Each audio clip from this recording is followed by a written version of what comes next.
Kidnapped Santa by Analynn Riley. Chapter 11. Nervous. "Did you kids paint the sleigh?" Mom asked, awestruck. "It's incredible. You did a fantastic job." She walked closer to the sleigh for a better look. "Beautiful velvet cushions," she said to her sister.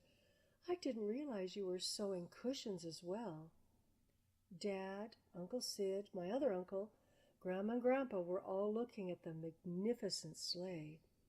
Dad and Uncle Sid were shaking their heads. "Better job than I would have done," said Dad. Uncle Sid nodded in agreement. Liam's dad joined in. "Great job! Great colors!" Liam's mother was feeling the cushions. Grandpa approached her. "Did you really sew these?" he asked quietly so no one would overhear, but I still managed to anyway.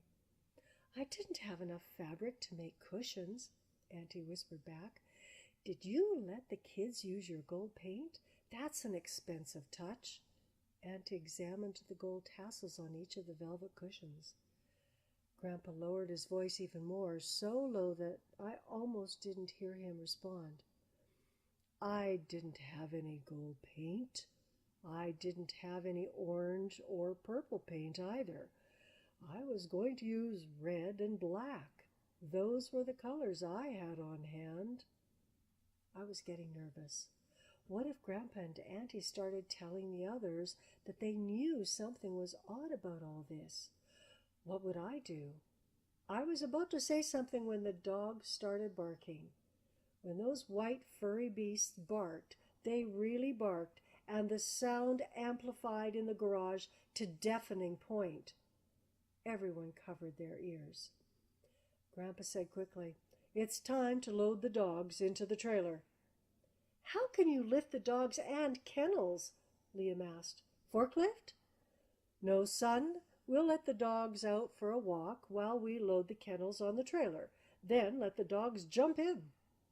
As if by magic, everyone was suddenly thinking about the dogs and the trip, forgetting all about the sleigh and its unexplained paint job.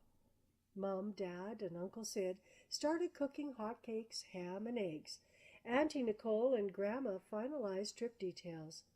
Liam's dad confirmed location markers for the plan. Grandpa and my other auntie loaded the dogs and kennels. Liam and Makenna packed some clothes. I was left standing by the sleigh. Now that everyone was gone, I climbed up onto the seat and started thinking about Santa Claus. The elves were real, that I knew for sure now. But was Santa real? Was all this work for nothing? Could 8 adults and 4 kids be this crazy to chase a myth hundreds of miles in the middle of winter? And what about the men Uncle said were waiting for us in Flin Flon? They were adults too. Did that mean that they believed in Santa Claus? Maybe they were only helping out because they wanted to hunt down Monsieur Gâteau Fruitier and set Christmas on its right path for kids next year. That had to be it. The plan said we needed to be at the airport by noon, and we were right on time. The jet was incredible. The pilot let us kids look inside the cockpit before we took off. We all had wide leather seats to sit in. There was a small kitchen, built-in computer center, fax machines, everything to conduct business in the air. The adults were especially impressed.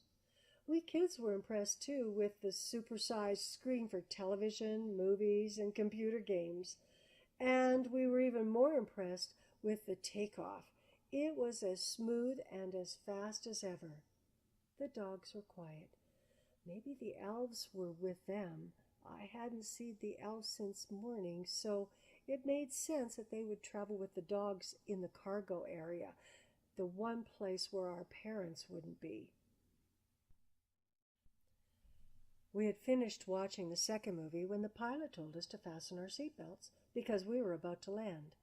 He made a really smooth landing. Maybe someday I'll be a pilot with my own jet plane. I could get used to flying planes like this. Some men greeted us at the airport as we climbed off the jet. They were friendly enough, but they also were quite solemn. "Are these the policemen who said they'd help?" Lauren asked Uncle. "I thought RSMP had to wear uniforms." "They usually do, but this is undercover work," Uncle explained as the policeman loaded the sled. Makenna came over to where I was standing and whispered in my ear, "Did you see them flying beside our jet?" "No. Did you?" "Uh-huh, and so did Lauren. We waved at them when they flew by. I wonder if the pilot saw them. I'll go ask him." I quickly grabbed Makenna's arm, holding her back. "No, don't. Remember what the elves said. Grown-ups zap elf energy, and we're going to need every ounce of their magical powers." I could see that Makenna understood. I was beginning to think she wasn't that bad after all, for a 6-year-old, and for being a girl. "Make sure Lauren and Liam don't tell anyone about the elves flying beside the jet, okay?" "Okay," Makenna said, and then left to do just that. I was thinking hard while I watched everyone working. I was nervous and worried. What would the grown-ups say when we told them about the elves? Would they freak? And what were they going to say when they saw the sleigh and those gigantic dogs flying? What if the elves lost their magic and we all crashed? Now I was really nervous.